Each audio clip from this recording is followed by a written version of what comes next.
It's March 2nd, 2021. I'm Todd Dunn, and it's about 11:30 in the morning.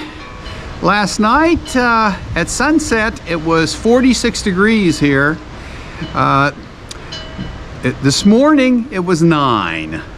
And it's been a little breezy. We've had 40 to 50 mile an hour winds with some gusts up into the low 60s. And the power went out last night at about 1 a.m. and I had set the system up. Sorry about the wind. I had set my backup power system up so it came on automatically, so we lost power for supposedly about 20 milliseconds.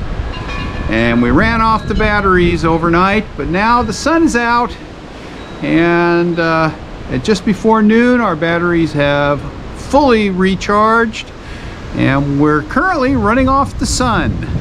Now, we did minimize our power consumption by turning the furnace off except for downstairs, and we are heating the rest of the house with the wood stove. So I'm just going to walk out. It's going to be into the wind a little bit, so the sound may really go bad,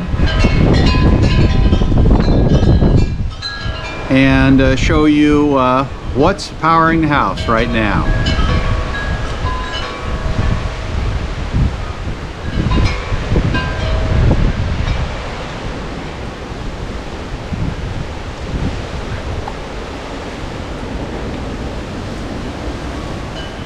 Okay, those 6 solar panels are providing all the power we're using and keeping the batteries at float charge. It's supposed to be sunny, pretty much like this, for the whole week, so even if the power stays out, we have enough solar every day to recharge the batteries from whatever is consumed at night. Okay, I'm really glad that I've got the solar array and the battery backup system and the big inverter to power my house, because none of my neighbors have any kind of backup systems right now, so they're all without power, and a number of them rely on electricity for heat. So a number of the people here have no heat, and in addition to that, everybody here is on a well, so except for us, nobody has water. But because of my battery backup system, I can run my heat if I want. I have a combi boiler which provides hot water as well as heat, so I have water, hot water, heat, and lights. And right now the only thing I don't have is internet, so I'm probably gonna have to try and use my phone to upload this video. Okay, let's take a ride and see if we can find where the power lines are down, and that'll give me a better idea of how long it's going to be before the power company fixes us. Right now we've been out for about 11 hours. Okay, here we go, driving down the road. Power lines here. So far I haven't seen anything down on the power lines. I didn't think it was going to be on our road, because the power outage is more general than just our road. And if it had been just our road, what would have happened is it probably would have blown the fuse at the end of the road, and the people on the road we branch off of would be fine.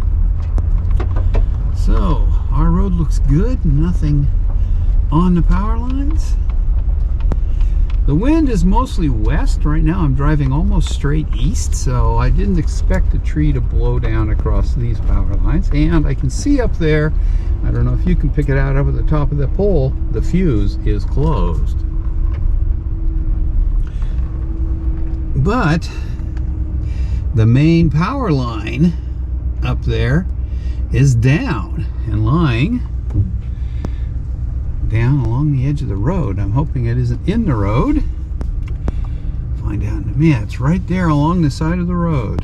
So So it snapped off up here. There's where the problem is. That tree right there. And the power line is right here along the edge of the road. Let me show you. You can see it right there. So there's the cause of our power outage. And that's sitting on the neutral line. That tree is. And hopefully it won't come down the rest of the way. And here's the power line on the other side of the road. And we'll just make sure we don't run over it. So that's where our power outage is. That happened last night. We'll see if there are any more outages up here. I'm going to go to the post office now, pick up the mail, and on the way back I'll stop, get out, and film that in a little more detail. Well, here's the problem. That's the main power line hanging down there and lying on the road. Goes up here a ways. I'm going to stay well away from that, although I'm sure that's not hot. And here's the reason. Tree snapped off and it's lying on the power lines. The upper line there is the neutral line, and then we've got the phone and the internet cable down below that. We had internet until about half an hour ago, and then it quit. Putting quite a load on those power lines. Let's go past it quickly. And up here, you can see the other end of the power line that quit. So power company's going to have to come in here, get that tree off, and then splice this broken power line back together. So don't know when that'll be. I suspect the comb was put here by the town. And there's the tree. You can see it just sort of snapped off and twisted and came down. Okay, so that's why I have no power, and I'm glad that I have my backup system in place. Let's get past this so it doesn't fall on us. And that's certainly a dead wire, because this is a dead end line here.